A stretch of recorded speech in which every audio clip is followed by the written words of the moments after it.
Breaking news చూస్తున్నాము. గుంటూరు జిల్లాలో కాల్పులు జరిపారు. నిడుబ్రోలు సమీపంలో కాల్పుల కలకలం రేపుతుంది. ప్రస్తుతానికి గస్తీలో ఉన్న రైల్వే పోలీసులపై రాళ్లు రువ్వారు కొంతమంది దొంగలు. ఆ దొంగలపై రైల్వే పోలీసులు కాల్పులు జరిపారు. 10 రౌండ్లు కాల్పులు జరిపారు రైల్వే పోలీసులు.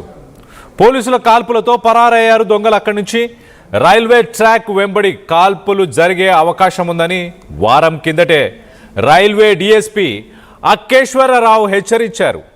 గతంలో ఇదే మార్గంలో అప్పికట్ల దగ్గర రైల్లో చోరీ జరిగింది. 5 బోగీల్లో ఉన్న ప్రజల దగ్గర భారీ దోపిడీకి పాల్పడ్డారు దొంగలు.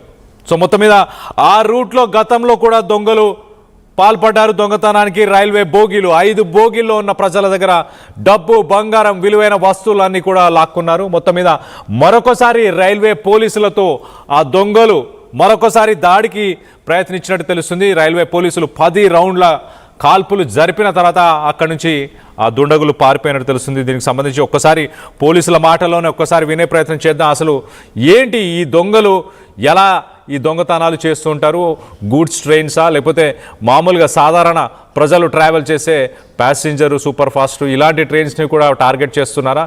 దానికి సంబంధించి ఒక్కసారి పోలీసుల మాటల్లోనే ఈ ఇన్సిడెంట్కి సంబంధించి వినే ప్రయత్నం చేద్దాం. తెల్లవారుజామున సుమారు 2.5 గంటల సమయంలో food patrolling party, weapons party గత కొద్ది రోజులుగా ఈ యొక్క సిగ్నల్ ట్యాంపరింగ్, ఏసీబీ కేసును దృష్టిలో పెట్టుకుని ఆఫీసర్ల ఉత్తర్వుల మేరకు మా రైల్వే డిఐజీ గారు శ్రీ సత్యేష్ బాబు ఐపీఎస్ గారి ఉత్తర్వుల మేరకు గత కొద్ది రోజులుగా వెపన్స్ తో మనం గుంటూరు రైల్వే సబ్ డివిజన్ పరిధిలో మనం పెట్రోలింగ్ పార్టీ చేయడం జరిగింది. దానిలో భాగంగా ఇక్కడ ఈ యొక్క సిగ్నల్ పాయింట్ కి ఒక 200 మీటర్లు అటు ఇటు పెట్రోలింగ్ చేస్తూ రాత్రి ఆర్పిఎస్ఐ నర్సాపేట శ్రీ రాజమోహన్ గారు, అదేవిధంగా కానిస్టేబుల్స్ సైదా అండ్ ఆంజనేయులు ముగ్గురు ఒక టీమ్ గా ఈ యొక్క సిగ్నల్, హోమ్ సిగ్నల్ దగ్గరికి వస్తున్నప్పుడు సడన్ గా వాళ్ళు టార్చ్ లైట్ వేసి హోమ్ సిగ్నల్ దగ్గర ఒక 2 వ్యక్తులను గమనించడం జరిగింది. దాని మేరకు విజిలేసి టార్చ్ లైట్ వేసి ఎవరు మీరు ఏంటి అని చెప్పి కేకలు వేయగా వారు ఇమ్మీడియట్ గా రాళ్లతో పోలీసు మీద దాడి చేయడం జరిగింది. ఇక పోలీసు ఆత్మరక్షణార్థం వాళ్ళు దొంగలని చెప్పి నిర్ధారించుకుని వాళ్ళపై ఆలూరు గేటు సమీపంలో Nidubrolu railway station outer signal, home signal అంటారు, ఆ ప్లేస్ లో ఈ సంఘటన జరిగింది. సదరు నేరస్తులు వారి నేరానికి ఉపయోగపడే విధంగా వాళ్ళు తెచ్చుకున్నటువంటి ఆర్టికల్స్, ఒక వైర్ కట్టర్, అదేవిధంగా ఒక ఎలక్ట్రికల్ టెస్టర్, అదేవిధంగా సర్జికల్ మెడికల్ హ్యాండ్ గ్లౌస్ ఇవి కూడా నేర స్థలంలో మనకి ఇవ్వడం జరిగింది. దాని మేరకు గుంటూరు క్లూస్ టీము నేరస్తులు ఏలుముద్రలు అదేవిధంగా క్లూస్ ని స్వీకరిస్తున్నారు. ఎట్టి పరిస్థితుల్లోని ఈ నేరానికి పాల్పడినటువంటి దుండగులను త్వరలో పట్టుకొని అరెస్ట్ చేసి చట్టం ముందు నిలబడ్డారు. అట్లాంటి అదైతే మా దృష్టికి రాలేదండి. రైట్. గుంటూరు నిడుబ్రోలు పరిసర ప్రాంతాల్లో రైల్వే ట్రాక్ దగ్గర కొంతమంది గుర్తు తెలియని దొంగలు అంటున్నారు పోలీసులు. అయితే మొత్తానికైతే ఆ దొంగలు ఉదయం 3 గంటల సమయంలో ఒక దాడికి ప్రయత్నించారు. మరి రైల్వే సిగ్నల్ సిస్టాన్ని ఏమైనా చేంజ్ చేసే ప్రయత్నం చేశారా? అటుగా వచ్చే గూడ్స్ ట్రైన్స్ కానీ ప్యాసింజర్ ట్రైన్లని టార్గెట్ చేసే ప్రయత్నం ఏమైనా చేశారా? మొత్తానికైతే పెట్రోలింగ్ చేస్తున్న పోలీసుల కంటపడ్డ వాళ్ళు పడడంతో కాల్పులు జరపడం జరిగింది. వాళ్ళపై పోలీసుల పైన వాళ్ళు రాళ్లు రువ్వారు. దాంతో పోలీసులు కాల్పులు జరిపారు. దీనికి సంబంధించి లేటెస్ట్ అప్డేట్ తీసుకునే ప్రయత్నం చేద్దాం. ఇటు మా ప్రతినిధి సాయి ఉన్నారు, సాయితో మాట్లాడి తెలుసుకునే ప్రయత్నం చేద్దాం. సాయి, చెప్పండి, అసలు గత ఒక వారం 10 రోజుల కిందట కూడా ఒక రాబరీ జరిగింది. మరొకసారి అలాంటి ప్రయత్నం చేస్తారంటూ పోలీసులకు ముందుగానే ఆ ఇన్ఫర్మేషన్ ఉండడం వల్లే పసిగట్టి వీళ్ళని పట్టుకునే ప్రయత్నం చేశారా? ఏంటి, ఎలా జరిగింది అసలు ఈ ఇన్సిడెంట్? కళ్యాణ్, ప్రధానంగా ఏదైతే ఈ చేబ్రోలు, నిడుబ్రోలు అంటారు, ఈ స్టేషన్లు ఏవైతే ఉన్నాయో ఇదంతా కూడా ఎక్కువగా రద్దీ ఉండేటటువంటి ఏరియా. విజయవాడ నుంచి చెన్నైకి వెళ్ళేటటువంటి రైళ్ళంతా కూడా ఈ మార్గం గుండానే ప్రయాణం చేయాల్సినటువంటి పరిస్థితులు ఉంటాయి. అయితే ఈ మధ్య కాలంలో 1-2 రైళ్లలో దొంగతనాలకు పాల్పడటం, ఆ వాటిని కూడా సిగ్నల్ వ్యవస్థ ఏదైతే ఉందో దాన్ని ట్యాపరింగ్ చేసి రైళ్లని ఆపడం ద్వారా కూడా ఈ దొంగతనాలు చేసినట్లు కూడా గుర్తించడం జరిగింది. 2 రోజుల క్రితం 2-3 రోజుల క్రితం తాడేపల్లిలో కూడా రైలుకి సంబంధించినటువంటి అంటే ఈ రూట్కి కొంచెం ముందు వచ్చేటటువంటి ఏరియాలో దొంగతనాలకి యత్నించినటువంటి పరిస్థితి ఉంది. అలా దీంతో పోలీసులు ఈ సిగ్నల్ వ్యవస్థ ఎక్కడైతే ట్రాపింగ్ జరుగుతుందనే విధంగా అనుమానాలు ఉన్నాయో వాటిపైన దృష్టి పెట్టినటువంటి పరిస్థితులు ఉన్నాయి. వీళ్ళకి ముందస్తు కొంత సమాచారం ఉన్నటువంటి నేపథ్యంలో కంపల్సరిగా ఈరోజు రైల్వే సిగ్నల్ ట్రాపింగ్ జరగబోతుంది అనేటటువంటి ఒక ఇన్ఫర్మేషన్తో పోలీసులు నిఘా పెట్టడం జరిగింది.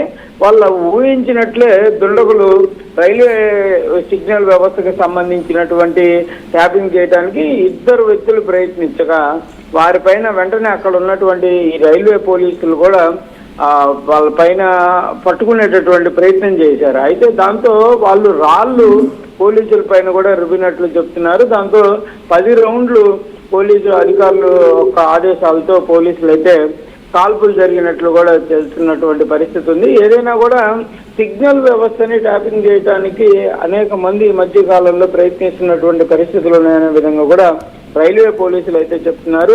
వీళ్ళు ఎవరైతే ఈ గ్యాంగ్ ఉంటుందో వీళ్ళంతా కూడా అంతర్రాష్ట్రాలకు సంబంధించినటువంటి గ్యాంగులు వస్తున్నారు. వాళ్ళ దగ్గర ఉన్నటువంటి అత్యల్ప ఎక్విప్మెంట్ తోని ఈ వ్యవస్థని ట్యాపింగ్ చేసేటటువంటి ప్రక్రియను వాళ్ళు ముందుగానే వేరే ప్రాంతాలకు వెళ్ళి అక్కడి నుంచి వాళ్ళు ట్రైనింగ్ అయ్యి వస్తున్నటువంటి పరిస్థితులు ఉన్నాయనే విధంగా కూడా చెప్తున్నటువంటి పరిస్థితి ఉంది. ఏదైనా కూడా ప్రజెంట్ అయితే జరిగినటువంటి సంఘటన ఏదైతే ఉందో దానికి సంబంధించి పోలీసులు అయితే క్లియర్ గా ముందస్తు సమాచారం ఉన్నటువంటి నేపథ్యంలోనే ఈ యొక్క నిఘా పెట్టడం, వాళ్ళు పట్టుకునేటటువంటి ప్రయత్నం చేసినటువంటి నేపథ్యంలో వాళ్ళ పైన రాళ్ళు రువ్వటం ఇదంతా జరగటంతో పోలీసులు అయితే కాల్పులు జరపడం జరిగింది. అయితే ఈ అనుమానితులను మాత్రం పట్టుకోలేదు అనే విధంగా చెప్తున్నారు.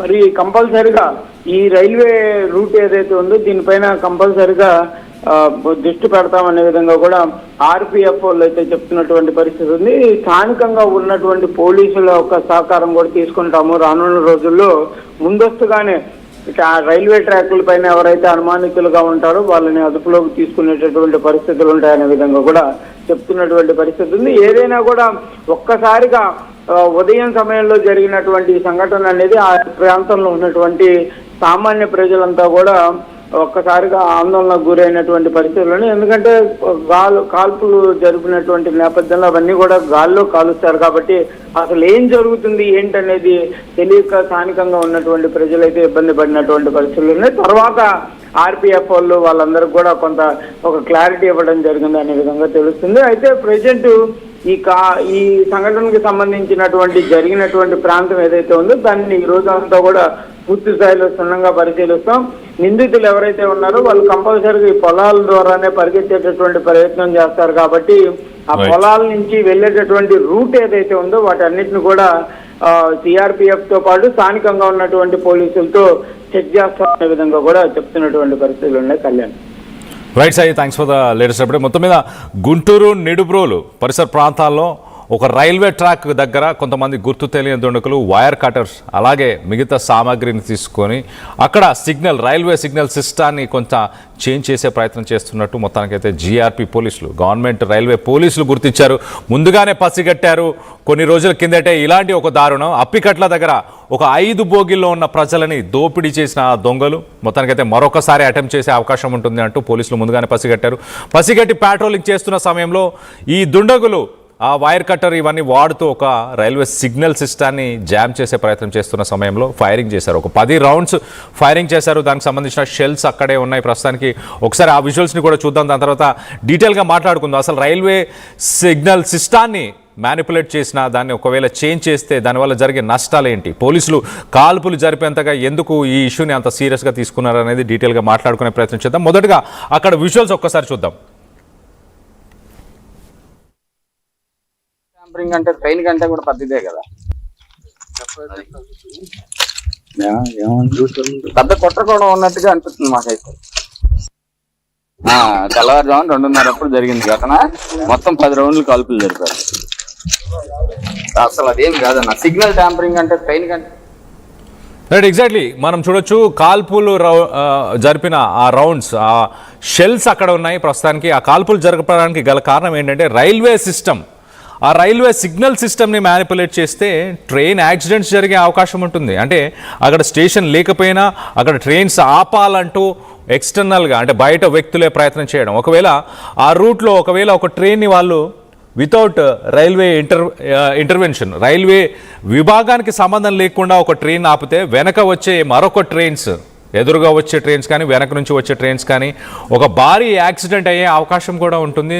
ఇతర రాష్ట్రాల నుంచి కొన్ని ముఠాలు వచ్చి దీనికి ప్రయత్నం చేస్తున్నాయి. విజయవాడ నుంచి చెన్నైకి వెళ్ళే దారి అని చెప్పొచ్చు, ఒక రద్దీగా ఉండే లైన్ అని చెప్పొచ్చు. అలాంటి లైన్లో మరి ఇలాంటి ప్రయత్నాలు చేస్తున్నారు కాబట్టి పోలీసులు 10 రౌండ్లు కాల్పులు జరిపినట్టు తెలుస్తుంది. దీనికి సంబంధించి మీరేమనుకుంటున్నారు?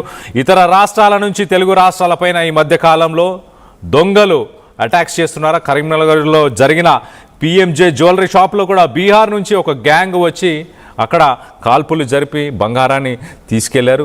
అలానే తెలుగు రాష్ట్రాల్లో హైదరాబాద్ కానీ మిగతా సిటీస్ కానీ వీటిని కూడా టార్గెట్ చేస్తున్నారు. ఉత్తరప్రదేశ్, బీహార్, రాజస్థాన్, హర్యానాకు చెందిన గ్యాంగ్స్ ఎక్కువ శాతం ఇక్కడికి వచ్చి ఇక్కడ ఏదో ఒక రకంగా లూటీ చేసి లేకపోతే రాబరీ చేసి లేకపోతే ఇంకేదైనా చేసి డబ్బులు సంపాదించి తీసుకెళ్లే ప్రయత్నం చేస్తున్నారు. నిన్న మొన్న మనం చూసాం నేపాల్కి సంబంధించిన వ్యక్తులు, ఒక డీజీ లెవెల్లో ఉన్న రిటైర్ అయిన ఒక పోలీస్ అధికారి ఆమె సతీమణిని కూడా ఇంట్లోనే ఉండగా అక్కడ ఇంట్లో దోపిడీ చేసే ప్రయత్నం చేసి తను ఆ ఘటనలో తను కూడా చనిపోవడం జరిగింది. సో ఇతర రాష్ట్రాల నుంచి ఎక్కువ శాతం మన తెలుగు రాష్ట్రాలని టార్గెట్ చేస్తున్నారని భావిస్తున్నారా? ఈ ఘటనకు సంబంధించి మీ అభిప్రాయాలు ఏంటనేది కింద కామెంట్ రూపంలో తెలియపరచండి.